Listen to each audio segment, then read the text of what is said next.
Welcome to TV 50 news. ముందుగా headlines చూద్దాం. సింధు జలాలపై కవ్వింపు, యుద్ధానికి సిద్ధమన్న బిలావల్ భుట్టో.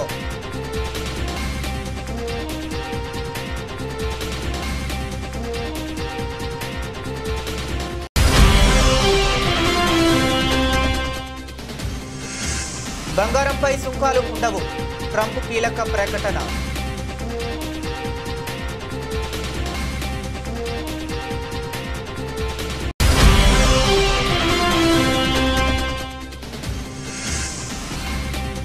ఢిల్లీలో ఉద్రిక్తత, బారికేడ్లు ఎక్కి దూకిన ఎంపీ అఖిలేష్ యాదవ్.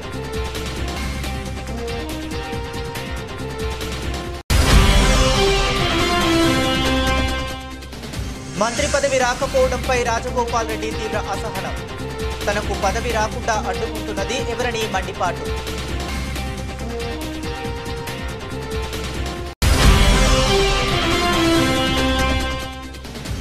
సొంత ప్రభుత్వంపై విమర్శలు చేసిన మంత్రి అడ్లూరి లక్ష్మణ్. గురుకుల హాస్టల్లో సన్న బియ్యానికి బదులు దొడ్డు బియ్యం పెడుతున్నారని ఆగ్రహం.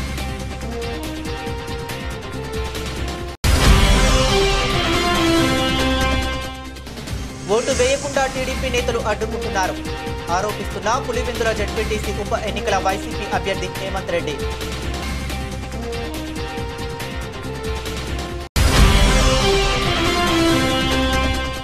ఒంటిమిట్ట జెడ్పీటీసీ ఎన్నికల పోలింగ్ 7 గంటలకు ప్రారంభమైన దగ్గర నుంచి పెద్ద అరాచకం.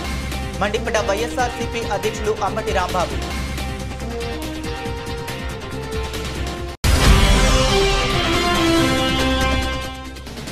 అమెరికా చర్యలపై చంద్రబాబు కీలక వ్యాఖ్యలు. మోదీ రూపంలో దేశానికి సమర్థ నాయకత్వం ఉందన్న సీఎం.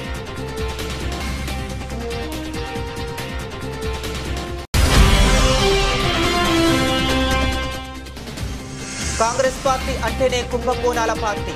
తీవ్ర స్థాయిలో ధ్వజమెత్తిన బీఆర్ఎస్ సీనియర్ నేత ఆర్ఎస్ ప్రవీణ్ కుమార్.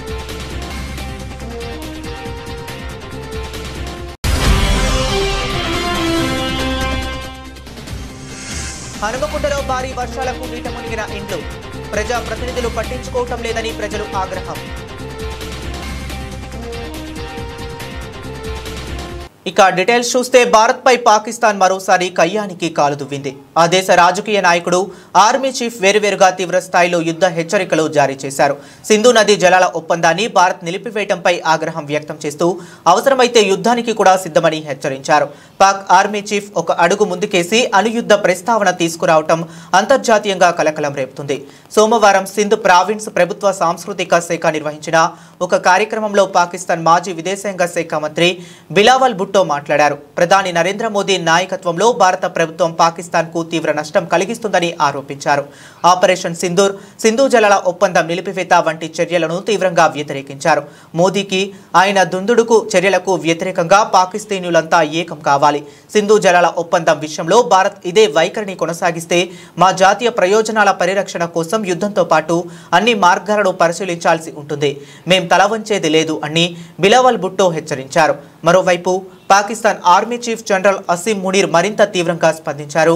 తమది అణ్వస్త్ర దేశమని, తమ ఉనికినే ప్రమాదంలో వస్తే ప్రపంచంలో సగాన్ని నాశనం చేస్తామని బెదిరించారు. సింధు నదిపై భారత్ నిర్మించే ఏ డ్యాంనైనా 10 క్షిపణులతో కూల్చివేస్తాం. సింధు నది భారతీయుల జాగీరు కాదు. ఈ ఒప్పందాన్ని రద్దు చేస్తే 25 కోట్ల మంది ఆకలితో చనిపోయే ప్రమాదం ఉంది అని ఆయన వ్యాఖ్యానించారు.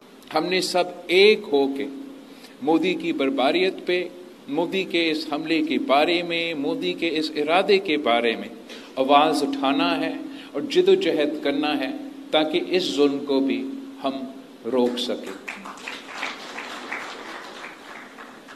मैं जानता हूं कि आप में इतना ताकत है, इस मुल्क के अवाम में इतना ताकत है कि जंग की सूरत हो तो जंग में भी हम इनका मुकाबला कर सकते हैं और जो आपके 6 के 6 दरिया है वो वापस हासिल भी कर सकते हैं। और अगर ये हमें मजबूर करते हैं, पाकिस्तान ने ये जंग नहीं छेड़ा था। हम हमेशा अमन के बारे में बात करते हैं। जहां दुनिया भर में पाकिस्तान के सफीर पहुंचे, नुमाइंदे पहुंचे, हमने अमन की बात की, भारत ने जंग की बात की। लेकिन అంతర్జాతీయ మార్కెట్లను కొన్ని రోజులుగా కలవరపెడుతున్న ఊహాగానాలకు అమెరికా అధ్యక్షుడు డొనాల్డ్ ట్రంప్ తెరదించారు. బంగారం దిగుమతులపై తమ ప్రభుత్వం ఎలాంటి సుంకాలు విధించడం లేదని ఆయన స్పష్టం చేశారు. ఈ మేరకు ట్రంప్ తన సోషల్ మీడియా ప్లాట్ఫామ్ ట్రూత్ సోషల్లో ఒక వాక్యంతో బంగారంపై సుంకాలు ఉండవు అని పోస్ట్ చేశారు. దీంతో పసిడి వాణిజ్యంపై నెలకొన్న గందరగోళానికి తెరపడినట్లయింది. ఇటీవలే స్విట్జర్లాండ్ నుండి దిగుమతి అయ్యే 1 కిలోగ్రామ్ 100 ఔన్సుల గోల్డ్ బార్స్ పై America customs and border protection విభాగం సుంకాలు విధించవచ్చని ఒక వార్త హల్చల్ చేసింది. ఈ వార్తలతో బంగారంపై దేశాల వారీగా సుంకాలు విధిస్తారేమోనన్న ఆందోళనలు మొదలయ్యాయి. ఈ రకం గోల్డ్ బార్స్ ను కమోడిటీ ఎక్స్చేంజ్లో ఫ్యూచర్స్ కాంట్రాక్టుల కోసం, అలాగే ఆభరణాల తయారీ, పారిశ్రామిక అవసరాల కోసం ఎక్కువగా వినియోగిస్తారు. సుంకాలు విధిస్తే అంతర్జాతీయంగా బంగారం సరఫరాపై ప్రతికూల ప్రభావం పడుతుందని స్విస్ తయారీదారుల సంఘం కూడా ఆందోళన వ్యక్తం చేసింది. ఈ నేపథ్యంలో ట్రంప్ తాజా ప్రకటనతో మార్కెట్ వర్గాలు ఊపిరి పీల్చుకుంటున్నాయి. బంగారంపై స్పష్టత వచ్చిన సమయంలోనే చైనాతో వాణిజ్య వివాదం విషయంలో ట్రంప్ మరో కీలక నిర్ణయం తీసుకున్నారు. చైనా ఉత్పత్తులపై టారిఫ్ల గడువును మరో 90 రోజులు పొడిగిస్తూ కార్యనిర్వాహక ఉత్తర్వుపై సంతకం చేశారు. వాస్తవానికి ఈ గడువు ఆగస్టు 12వ తేదీ అర్ధరాత్రితో ముగియాల్సి ఉంది. అమెరికా సోయాబీన్స్ కొనుగోళ్లు 4 రెట్లు పెంచాలని చైనాను కోరిన మరుసటి రోజే ట్రంప్ ఈ నిర్ణయం తీసుకోవటం గమనార్హం. బీహార్లో ఓటర్ల ప్రత్యేక సమగ్ర సవరణను వ్యతిరేకిస్తూ దేశ రాజధాని ఢిల్లీలో విపక్ష ఎంపీలు ఆందోళనకు దిగారు. పార్లమెంట్ నుంచి ఈసీ కార్యాలయం వరకు ర్యాలీ చేపట్టారు. కాంగ్రెస్ అగ్రనేత, లోక్సభలో ప్రధాన ప్రతిపక్ష నేత రాహుల్ గాంధీ నేతృత్వంలో ఎంపీలు మార్చ్ చేపట్టారు. ఎంపీలు చేపట్టిన ఈ ర్యాలీ ఉద్రిక్తంగా మారింది. ఇండియా కూటమి ఎంపీల ర్యాలీతో అప్రమత్తమైన పోలీసులు సంసద్ మార్గులో భారీగా మోహరించారు. ఈసీ ఆఫీస్కు ర్యాలీగా వెళుతున్న ఎంపీలను బారికేడ్లు పెట్టి అడ్డుకున్నారు. ర్యాలీకి అనుమతి లేదని చెప్పారు. అయితే ప్రతిపక్ష ఎంపీలు బారికేడ్లు ఎక్కి నిరసన వ్యక్తం చేశారు. దీంతో అక్కడ ఉద్రిక్త వాతావరణం నెలకొంది. Samajwadi Party chief MP Akhilesh Yadav బారికేడ్లు ఎక్కి దూకారు. ఇందుకు సంబంధించిన వీడియో వైరల్ అవుతుంది. మరోవైపు ఈ ర్యాలీలో రాహుల్ గాంధీ, ప్రియాంక గాంధీ సహా పలువురు పాల్గొన్నారు. వారందరినీ పోలీసులు అదుపులోనికి తీసుకుని అక్కడి నుంచి తరలించారు. ఎంపీల నిరసనతో రాజధాని ఢిల్లీలో ఉద్రిక్త పరిస్థితులు నెలకొన్నాయి. कर्नाटका में कम से कम सरकार कांग्रेस की है. ऐसे अधिकारी जिन्होंने वोट चोरी कराई है, वो बीएलओ हों, एसडीएम स्तर के हों, जिलाधिकारी के स्तर के हों, उत्तर प्रदेश में सरकार होती तो हम लोग कार्रवाई करते उन अधिकारियों पे. हमें उम्मीद है कि कांग्रेस पार्टी उन तमाम अधिकारियों के खिलाफ जिन्होंने वोट चोरी करके वोट चोरी में साथ दिया है. తనకు మంత్రి పదవి రాకపోవడంపై కోమటిరెడ్డి రాజగోపాల్ రెడ్డి మరోసారి తీవ్ర అసంతృప్తి వ్యక్తం చేశారు. తనకు మంత్రి పదవి దక్కకుండా అడ్డుకుంటున్నది ఎవరని ఆయన ప్రశ్నించారు. తనను పార్టీలోకి తీసుకున్నప్పుడు తాను కోమటిరెడ్డి వెంకటరెడ్డి అన్నదమ్ములం అనే విషయం పార్టీ హైకమాండ్కు తెలియదా అని అసహనం వ్యక్తం చేశారు. అన్నదమ్ములం ఇద్దరం సమర్థులం అయినప్పుడు ఇద్దరికీ మంత్రి పదవులు ఇస్తే తప్పేముందని ప్రశ్నించారు. కొంత ఆలస్యమైనా ఓపిక పడతానని, కానీ తనకు మంత్రి పదవి ఇవ్వాల్సిందేనని ఆయన డిమాండ్ చేశారు. పార్లమెంట్ ఎన్నికల సమయంలో తనకు మంత్రి పదవి ఇస్తామని మాట ఇచ్చారని, ఒడ్డు దాటే వరకు ఓడమల్లయ్య, ఒడ్డు దాటాక బోడి మల్లయ్య అని చందంగా పరిస్థితి ఉందని రాజగోపాల్ రెడ్డి మండిపడ్డారు. 9 మంది ఎమ్మెల్యేలు ఉన్న ఖమ్మం జిల్లాకు 3 మంత్రులు ఉన్నప్పుడు 11 మంది ఎమ్మెల్యేలు ఉన్న నల్గొండ జిల్లాకు 3 మంత్రులు ఉంటే తప్పేంటని ప్రశ్నించారు. ఎంపీ, ఎమ్మెల్సీ, ఎమ్మెల్యేగా చేసిన తాను మంత్రి పదవికి అన్ని విధాల అర్హుడని చెప్పారు.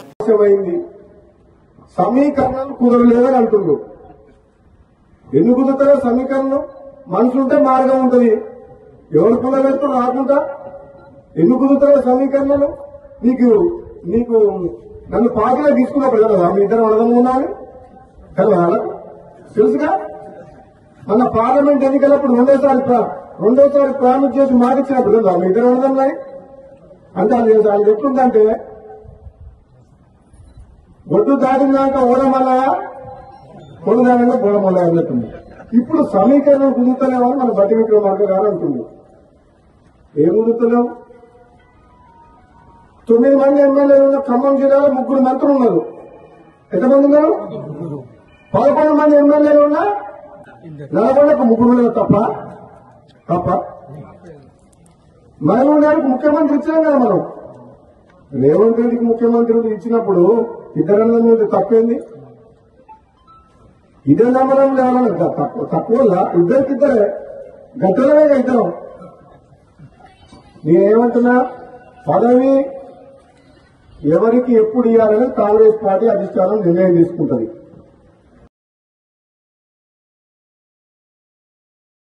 సొంత ప్రభుత్వంపై మంత్రి అడ్లూరి లక్ష్మణ్ విమర్శలు చేశారు. గురుకుల హాస్టల్స్లో సన్న బియ్యానికి బదులు దొడ్డు బియ్యం పెడుతున్నారని అడ్లూరి లక్ష్మణ్ ఆగ్రహం వ్యక్తం చేశారు. కరీంనగర్ జిల్లా చింతకుంట బాలికల గురుకుల పాఠశాలను ఆకస్మికంగా తనిఖీ చేశారు. గురుకులాల్లో దొడ్డు బియ్యంతో భోజనాలు పెడుతున్నారు. దొడ్డు బియ్యం పంపించవద్దని కలెక్టర్లు, సివిల్ సప్లైస్ కమిషనర్తో మాట్లాడానని మంత్రి అన్నారు. గురుకుల భూములను ప్రైవేటు వ్యక్తులు కబ్జా చేస్తున్నారు. కబ్జాలకు గురికాకుండా కలెక్టర్, రెవెన్యూ అధికారులు చూడాలని మంత్రి అడ్లూరి లక్ష్మణ్ ఆదేశించారు. మెత్తటి అన్నం వస్తుంది. నేను మా పిల్లలందరితో నేను భోజనం చేసిన మంత్రిగా. ఇది నేను మొదటిసారి నేను మంత్రిగా ఛార్జ్ తీసుకున్న రోజు గౌల్ దొడ్డిలో భోజనం చేసినాను. నేను ఎక్కడికి వెళ్ళినా మన పిల్లలతో భోజనం చేస్తున్నాను.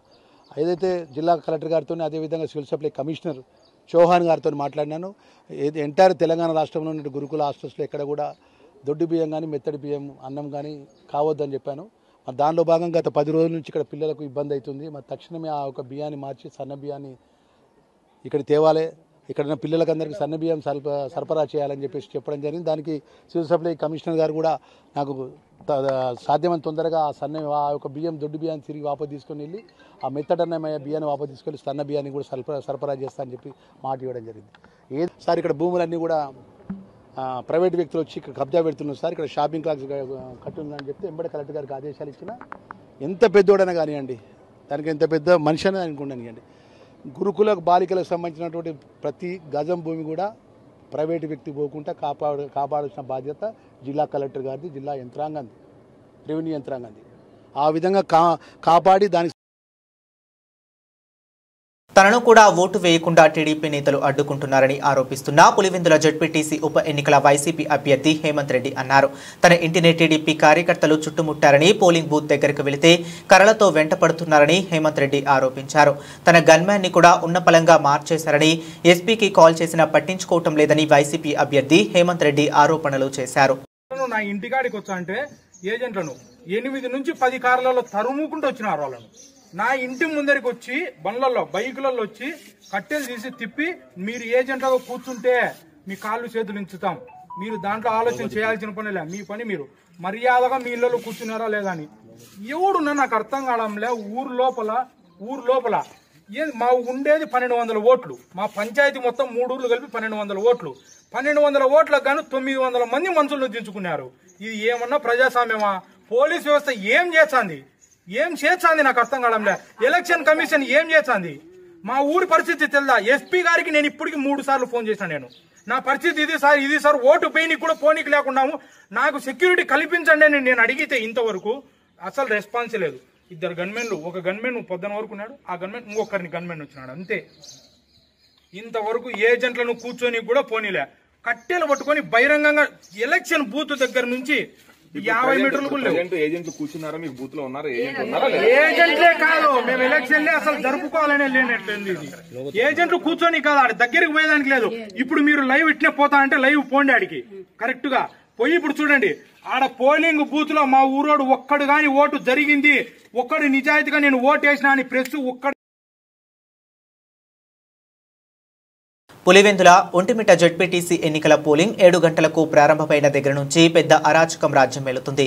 వైఎస్ఆర్ కాంగ్రెస్ పార్టీ ఏజెంట్లు, ఓటర్లు బూతులలోకి వెళ్లకుండా తెలుగుదేశం పార్టీ, పోలీసులు కలిసికట్టుగా కుట్రను అమలు చేస్తున్నారు. వెళ్లిన మా ఏజెంట్లను తెలుగుదేశం గూంటాలు, పోలీసులు కలిసి బయటకు లాగేశారు. వైఎస్ఆర్సీపీకి చెందిన వారు అని తెలిస్తే వాళ్ళ స్లిప్పులు లాగేసుకుంటున్నారు అని ఎంపీ అవినాష్ రెడ్డి గారిని అరెస్టు చేసి ప్రజలు తిరగబట్టంలో వదిలిపెట్టారు. మా నాయకులను హౌస్ అరెస్ట్ చేస్తున్నారు. గతంలో నంద్యాల ఎన్నికల్లోనూ చంద్రబాబు ఇదే విధంగా చేశాడని మాజీ మంత్రి, గుంటూరు జిల్లా వైఎస్ఆర్సీపీ అధ్యక్షులు అంబటి రాంబాబు మండిపడ్డారు. ఇప్పుడు 12 అవుతా ఉంది. పోలింగు ప్రారంభం దగ్గర నుంచి ఒక పెద్ద అరాచకం రాజ్యమేలేటటువంటి పరిస్థితిలో ఇవాళ కనిపిస్తూ ఉంది. వైఎస్ఆర్ కాంగ్రెస్ పార్టీకి సంబంధించినటువంటి ఏజెంట్లు కానీ లేదు ఓటర్లు కానీ ఆ బూతుల్లోకి వెళ్ళకోకుండా ఉండే విధంగా ఒక పద్ధతి ప్రకారం తెలుగుదేశం పార్టీ, పోలీసులు కలిసికట్టుగా కుట్ర చేసి ఒక వ్యూహం ప్రకారం ఉదయం నుంచి అమలు చేస్తున్నారు. మా పార్టీకి సంబంధించిన ఏజెంట్లు ఎవరైతే ఉన్నారో ఆ ఏజెంట్లు పోలింగ్ బూతుల్లోకి వెళ్తారు 7 గంటల ముందు. ఎక్కడా కూడా మా ఏజెంట్స్ని అలౌ చేయలేదు. 1-2 చోట్ల మా ఏజెంట్లు వెళ్ళిన తర్వాత కూడా వారిని దౌర్జన్యంగా పోలీసుల సహాయంతో ఇతర ప్రాంతాల నుంచి వచ్చినటువంటి తెలుగుదేశం కార్యకర్తల నుండి, గుండాల నుండి ఇతర ప్రాంతాల నుంచి అంటే పులివెందుల నియోజకవర్గానికి సంబంధం లేని వాళ్ళు, పులివెందుల జడ్పీటీసీ పరిధిలో సంబంధం లేని వాళ్ళు, జమ్మలమడుగు నుంచి ఇతర నియోజకవర్గాల నుంచి వందలాది మంది వచ్చి పోలీసుల సహకారంతో మా ఏజెంట్లను లాగివేసే పరిస్థితి తీసుకురావడం అనేది చాలా దురదృష్టకరమైనటువంటి పరిణామంగా మేము భావిస్తున్నాం. అదేవిధంగా మాజీ ఎంపీపీ పులివెందుల ఆయన అమెరికా అధ్యక్షుడు ట్రంప్ మన ఆర్థిక వ్యవస్థను డెడ్ ఎకానమీ అన్నారు. ఎవరి ఆర్థిక వ్యవస్థ డెడ్ ఎకానమీనో భవిష్యత్తు నిర్ణయిస్తుందని ఆంధ్రప్రదేశ్ ముఖ్యమంత్రి చంద్రబాబు నాయుడు అన్నారు. మనపై సుంకాలు విధించడం ద్వారా అమెరికా సృష్టించేది తాత్కాలిక ఇబ్బందులు మాత్రమేనని ఆయన పేర్కొన్నారు. మనది బలమైన ఆర్థిక వ్యవస్థ అని ఆయన స్పష్టం చేశారు. భారతీయుల సేవలు ప్రపంచానికి ఎంతో అవసరమని, మన వారికి ఉద్యోగాలు ఇవ్వని దేశాలు అభివృద్ధి చెందలేవని ఆయన అన్నారు. విజయవాడ తుమ్మలపల్లి కళాక్షేత్రంలో నిన్న నిర్వహించిన హర్ ఘర్ తిరంగా కార్యక్రమానికి ముఖ్య అతిథిగా హాజరైన ముఖ్యమంత్రి చంద్రబాబు నాయుడు ఈ కీలక వ్యాఖ్యలు చేశారు. పింగళి వెంకయ్య విగ్రహానికి పూలమాలలు వేసి నివాళులు అర్పించిన అనంతరం పింగళి వెంకయ్య జీవిత చరిత్ర పుస్తకాన్ని ఆవిష్కరించారు. హర్ ఘర్ తిరంగా కార్యక్రమంలో పాల్గొనడం ఎంతో ఆనందాన్ని కలిగిస్తుందని ఆయన అన్నారు. ఏ జెండా చూస్తే ప్రతి భారతీయ పౌరుడి మనస్సు పులకరిస్తుందో, ఏ జెండా చూస్తే దేశం యావత్తూ గర్వంగా తలెత్తుకుంటుందో, ఏ జెండా చూస్తే ఉద్వేగం కలుగుతుందో అదే మువ్వన్నెల జెండా అని ఆయన కొనియాడారు. దేశ సమగ్రత విషయంలో భారత్ ఎవరికీ తలవంచదని చంద్రబాబు నాయుడు స్పష్టం చేశారు. దేశ క్షేమం, భద్రత విషయంలో మనమంతా ఒక్కటేనని, కార్గిల్ యుద్ధం, పహల్గాం ఘటన జరిగినప్పుడు దేశం ప్రజానికం ఒక్క తాటిపై నిలిచిన విషయాన్ని ఆయనకు గుర్తు చేశారు. భారతదేశం విశ్వగురువుగా అవతరిస్తుందని ఆయన ఆశాభావం వ్యక్తం చేశారు. ఆపరేషన్ సింధూర్తో ఉగ్రవాదానికి గట్టిగా బదులిచ్చామని ఆయన అన్నారు. ప్రధాని మోదీ రూపంలో మన దేశానికి సమర్థవంతమైన నాయకత్వం లభించిందని చంద్రబాబు నాయుడు అన్నారు. ఒకప్పుడు మనది పేద దేశం అనేవారని, 11వ స్థానంలో ఉన్న దేశ ఆర్థిక వ్యవస్థ 11 ఏళ్ల మోదీ పాలనలో 4వ స్థానానికి చేరుకుందని ఆయన అన్నారు. 2028 నాటికి 3వ స్థానానికి చేరుకుంటుందని ధీమా వ్యక్తం చేశారు. 2047లో 100ఏళ్ల స్వతంత్ర దినోత్సవ వేడుకలు జరుపుకునే నాటికి ప్రపంచంలోనే శక్తివంతమైన దేశంగా మన దేశం నిలుస్తుందని, అదే క్రమంలో 2047 నాటికి ఆంధ్రప్రదేశ్ దేశంలోనే నెంబర్ 1 రాష్ట్రంగా ఉండాలని లక్ష్యంగా పెట్టుకున్నామని ఆయన అన్నారు. కాంగ్రెస్ పార్టీ అంటేనే కుంభకోణాల పార్టీ, కమిషన్ల పార్టీ అని బీఆర్ఎస్ సీనియర్ నేత ఆర్ఎస్ ప్రవీణ్ కుమార్ తీవ్ర స్థాయిలో ధ్వజమెత్తారు. తాజాగా కాంగ్రెస్ ప్రభుత్వం తెచ్చిన జీవో 17పై ఆయన మండిపడ్డారు. తెలంగాణ భవన్లో ఆర్ఎస్ ప్రవీణ్ కుమార్ గురుకులాలు, వివిధ స్కూళ్ల ఫుడ్ కాంట్రాక్టర్లతో కలిసి మీడియాతో మాట్లాడారు. కేసీఆర్ తెలంగాణ తొలి సీఎంగా సంపద పేదవాళ్ల చేతులు ఎలా పెట్టాలి అని ఆలోచించేవారు. రేవంత్ రెడ్డి తెలంగాణ ప్రజల కళ్ళు కప్పి కుంభకోణాలకు పాల్పడుతూ సంపదనంతా ధనవంతుల చేతిలో పెట్టే ప్రయత్నం చేస్తున్నారు. తాజాగా జీవో 17 తెచ్చి కోడిగుడ్ల కుంభకోణానికి పాల్పడ్డారు. దాదాపు 600 కోట్ల కుంభకోణం ఇది. 20,000 మంది చిరు వ్యాపారుల పొట్ట కొట్టేందుకు జీవో 17 తెచ్చారు. గురుకులాలు, కేజీవీబీ, ఇతర స్కూళ్లలో ఫుడ్ కాంట్రాక్టర్లను మార్చేందుకు నిబంధనలు సడలిస్తూ జీవో 17 ఇచ్చారు. ఈ జీవోతో 20,000 మంది వాళ్ల మీద ఆధారపడే వాళ్ళు 1,00,000 మంది రోడ్ల మీద పడతారు. ఫుడ్ కాంట్రాక్టర్లు 50 లక్షల ఈఎండి కట్టాలట. 10 తరాలు కష్టపడ్డా చిరు వ్యాపారులకు అంత డబ్బు రాదు. మండలం ఒక యూనిట్గా ఒకే బడా కాంట్రాక్టర్కు కాంట్రాక్టు కట్టబెట్టే ప్రయత్నం జరుగుతుంది. ఎస్సీ, ఎస్టీ కాంట్రాక్టర్లకు కేసీఆర్ హయాంలో రాయితీ ఉండేది అని ఆర్ఎస్ ప్రవీణ్ కుమార్ గుర్తు చేశారు. మల్లికార్జున్ ఖార్గే ఎక్కడున్నారు? దళిత మంత్రులు ఎక్కడున్నారు? చేవెళ్ల డిక్లరేషన్లో 25% దళితులకు కాంట్రాక్టర్లు ఇస్తామని చెప్పారు. అది అమలు కాకపోగా వాళ్ళ నుంచి వీళ్ళాక్కుంటున్నారు. కోడిగుడ్లు సరఫరా చేసేందుకు 3 కోట్ల టర్నోవర్ ఉండాలట. కేసీఆర్ హయాంలో ఈ నిబంధనలు లేవు. జానారెడ్డి బంధువులతో రేవంత్ బంధువులకు కాంట్రాక్టర్లు ఇచ్చేందుకు కుట్ర చేస్తున్నారు. టెండర్ అప్లికేషన్కు 5,000 నుంచి 25,000 వసూలు చేస్తున్నారు.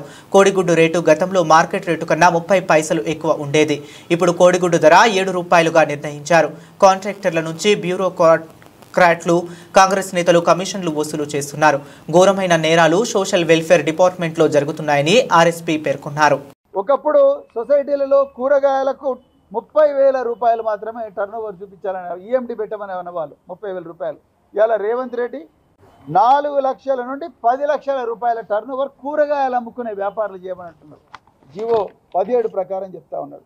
అదేవిధంగా మటన్కు 30,000 మాత్రమే ఈఎండి పెట్టమన్నారు. ఈఎండి అంటే డిపాజిట్. కేసీఆర్ గారు వీళ్ళెంత పెట్టమంటున్నారు?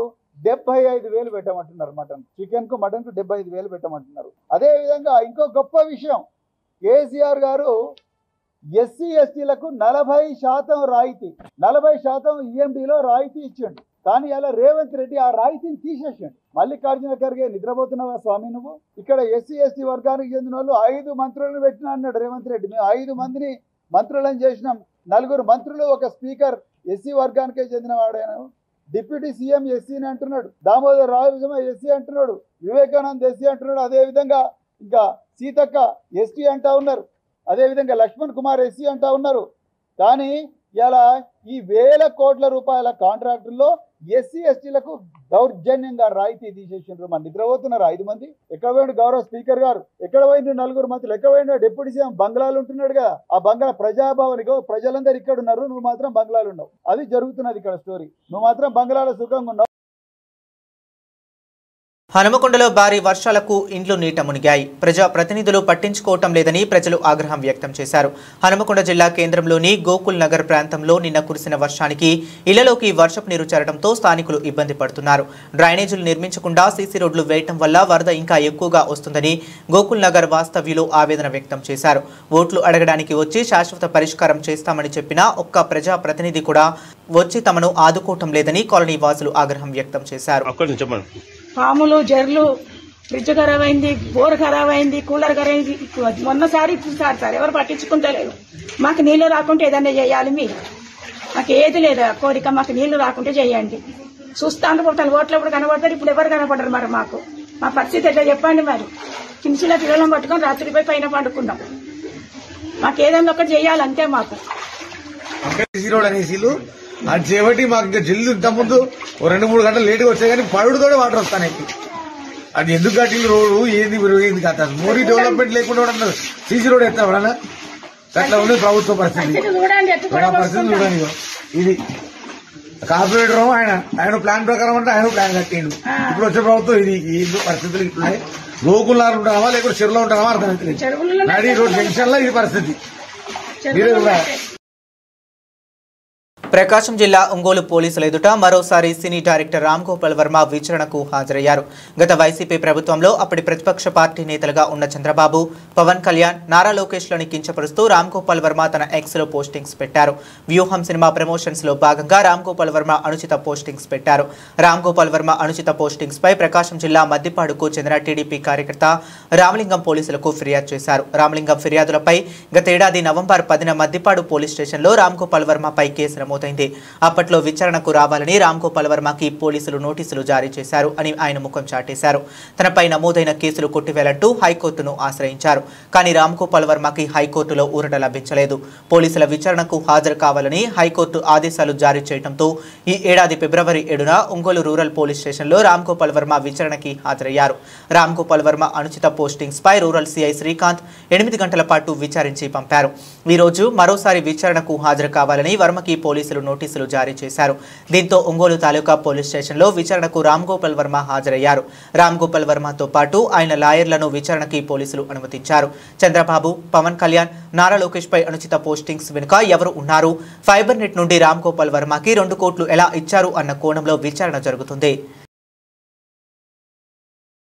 దేశంలో పసిడి ప్రియులకు మళ్లీ గుడ్ న్యూస్ వచ్చేసింది. ఎందుకంటే ఈ రోజు ఉదయం నాటికి పసిడి ధరలు భారీగా పడిపోయాయి. ఈ క్రమంలో బంగారం ధరలు ఆగస్టు 12, 2025న గణనీయమైన తగ్గుదలను నమోదు చేశాయి. గుడ్ రిటర్న్స్ వెబ్సైట్ ప్రకారం ఢిల్లీలో 24 క్యారెట్ల బంగారం ధర 10 గ్రాములు ధర 760 తగ్గి 1,02,420కి చేరుకుంది. అదే సమయంలో 22 క్యారెట్ల బంగారం ధర 93,890 వద్ద నిలిచింది. ఈ ధరలు నిన్నటితో పోలిస్తే భారీగా తగ్గాయి. వెండి ధరలు మాత్రం స్థిరంగా ఉండి ఢిల్లీలో కిలోగ్రామ్ వెండి ధర 1,16,900 స్థాయిలో ఉంది. దేశంలోని ప్రధాన నగరాల్లో బంగారం, వెండి ధరల్లో మార్పులు ఉన్నాయి. హైదరాబాద్లో 24 క్యారెట్ల బంగారం ధర 10 గ్రాముల ధర 1,02,270 రూపాయలు కాగా 22 క్యారెట్ల బంగారం ధర 93,740, వెండి 1 కిలో 1,26,900గా నమోదైంది. విజయవాడలో 24 క్యారెట్ల బంగారం ధర 1,02,270 కాగా 22 క్యారెట్ల బంగారం ధర 93,740 కాగా వెండి ధర 1,26,900గా ఉంది. చెన్నైలో 24 క్యారెట్ల బంగారం ధర 1,02,270 కాగా 22 క్యారెట్ల బంగారం ధర 93,740, వెండి ధర 1,26,900గా ఉంది. ముంబైలో 24 క్యారెట్ల బంగారం ధర 1,02,270 కాగా 22 క్యారెట్ల బంగారం ధర 93,740, వెండి ధర 1,16,900గా నమోదైంది. ఈ ధరలు ఢిల్లీతో పోలిస్తే కొన్ని నగరాల్లో స్వల్ప వ్యత్యాసాలను చూపిస్తున్నాయి. వెండి ధరలు హైదరాబాద్, విజయవాడ, చెన్నైలలో ఢిల్లీ కంటే ఎక్కువగా ఉన్నాయి. బంగారం ధరలు ఇటీవలే ఆల్ టైమ్ గరిష్ట స్థాయిలకు చేరినప్పటికీ ఆగస్టు 12న గణనీయమైన తగ్గుదల నమోదైంది. దీనికి ప్రధాన కారణాలు అంతర్జాతీయ మార్కెట్తో అమెరికా డాలర్ బలపడటం, పెట్టుబడి ధరలతో కొంతమంది లాభాలను బుక్ చేసుకోవటం. అంతర్జాతీయ మార్కెట్లో బంగారం ధరలు స్పాట్ గోల్డ్ రేట్లపై ఆధారపడి ఉంటాయి. డాలర్ బలపడటం వల్ల బంగారం ధరలు స్వల్పంగా తగ్గాయి. అమెరికా ఫెడరల్ రిజర్వ్ వడ్డీ రేట్లపై అంచనాలు కూడా ఈ తగ్గుదలకు దోహదపడ్డాయి. భారతదేశంలో శ్రావణ మాసం పండుగ సీజన్ సమీపిస్తున్నప్పటికీ కొంతమంది కొనుగోలుదారుల ధరలు మరింత తగ్గే అవకాశం కోసం ఎదురు చూస్తున్నారు. దీనివల్ల డిమాండ్ తాత్కాలికంగా తగ్గింది. వెండి ధరలు స్థిరంగా ఉండటం దీన్ని పారిశ్రామిక వినియోగం, స్థిరమైన డిమాండ్ను సూచిస్తుంది. ఈ ఏడాది భారత్, శ్రీలంకల్లో ప్రతిష్టాత్మక మహిళల వన్డే వరల్డ్ కప్ జరగబోతుంది. సెప్టెంబర్ 30 నుంచి నవంబర్ 2 వరకు జరిగే ఈ టోర్నీ 50 రోజుల కౌంట్ డౌన్తో పాటు ట్రోఫీ ఆవిష్కరణ కార్యక్రమం సోమవారం ఘనంగా జరిగింది. ఇందులో ఐసీసీ అధ్యక్షుడు జైషా, సిఓఓ సంజోష్ గుప్తా, బీసీసీఐ కార్యదర్శి దేవ్జిత్ సైఖియా, మాజీ క్రికెటర్లు యువరాజ్ సింగ్, మిథాలీ రాజ్తో పాటు భారత మహిళల జట్టు కెప్టెన్ హర్మన్ప్రీత్ కౌర్, స్మృతి మంధన, జెమిమా రోడ్రిగ్స్ పాల్గొన్నారు. అయితే 1973 నుంచి జరుగుతున్న ఈ మెగా టోర్నీలో భారత జట్టు విజేతలుగా నిలవలేకపోయింది. 2005, 2017లో మాత్రం రన్నరప్గా నిలిచింది. అందుకే కెప్టెన్ హర్మన్ప్రీత్ కప్పై ధీమాను వ్యక్తపరుస్తుంది. ఈసారి మాత్రం అన్ని అడ్డంకులను అధిగమించి భారత అభిమానులు ఎంతగానో ఎదురు చూస్తున్న కప్ను సాధిస్తాం. దేశం కోసం ఏం చేయడానికైనా సిద్ధంగా ఉంటాం. అలాగే యువరాజ్ను చూసి నేనెంతో ప్రేరణ పొందుతా అని హర్మన్ తెలిపింది. వరల్డ్ కప్లో 5 మ్యాచ్లకు ఆతిథ్యం ఇవ్వాల్సిన బెంగళూరు చిన్నస్వామి స్టేడియంపై ఇంకా ఎలాంటి నిర్ణయమూ తీసుకోలేదు. జూన్ 4న అక్కడ జరిగిన తొక్కిసలాట కారణంగా స్టేడియంలో మ్యాచ్లపై కర్ణాటక ప్రభుత్వం నిషేధం విధించింది. అయితే అనుమతి కోసం కర్ణాటక రాష్ట్ర క్రికెట్ సంఘం ఇప్పటికే ప్రభుత్వానికి లేఖ రాసినా స్పందించలేదు. ఒకవేళ అక్కడ మ్యాచ్లు జరగకపోతే వైజాగ్, గువాహటికలకు తరలించే ఛాన్స్ ఉంది. అయితే పాకిస్తాన్తో పాటు కొన్ని ఇతర జట్లు మ్యాచ్లకు శ్రీలంక కూడా ఆతిథ్యం ఇవ్వనుంది.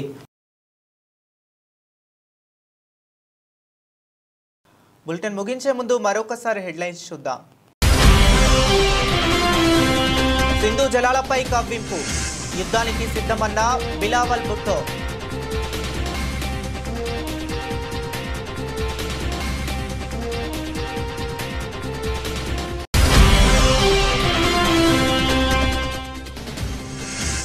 బంగారంపై సుంకాలు ఉండవు, ట్రంప్ కీలక ప్రకటన.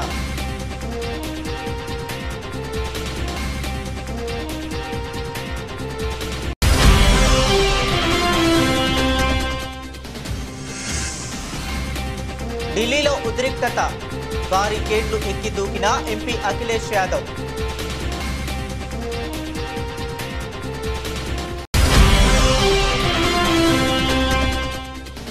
మంత్రి పదవి రాకపోవడంపై రాజగోపాల్ రెడ్డి తీవ్ర అసహనం. తనకు పదవి రాకుండా అడ్డుకుంటున్నది ఎవరని మండిపాటు.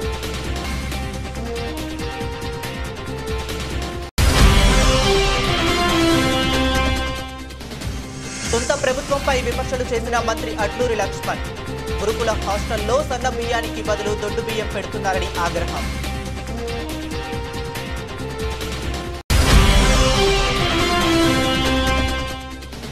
ఓటు వేయకుండా టీడీపీ నేతలు అడ్డుకుంటున్నారు ఆరోపిస్తున్న పులివెందుల జెడ్పీటీసీ ఉప ఎన్నికల వైసీపీ అభ్యర్థి హేమంత్ రెడ్డి.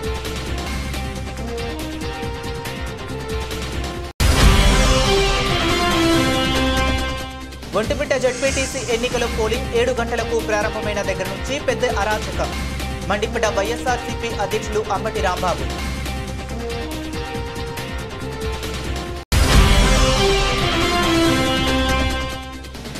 అమెరికా చర్యలపై చంద్రబాబు కీలక వ్యాఖ్యలు. మోదీ రూపంలో దేశానికి సమర్థ నాయకత్వం ఉందన్న సీఎం.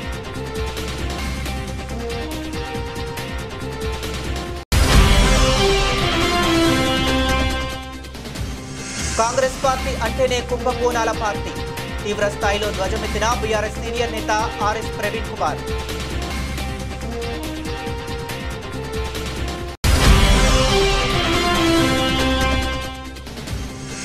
హనుమకొండలో భారీ వర్షాలకు నీట మునిగిన ఇండ్లు. ప్రజాప్రతినిధులు పట్టించుకోవటం లేదని ప్రజలు ఆగ్రహం.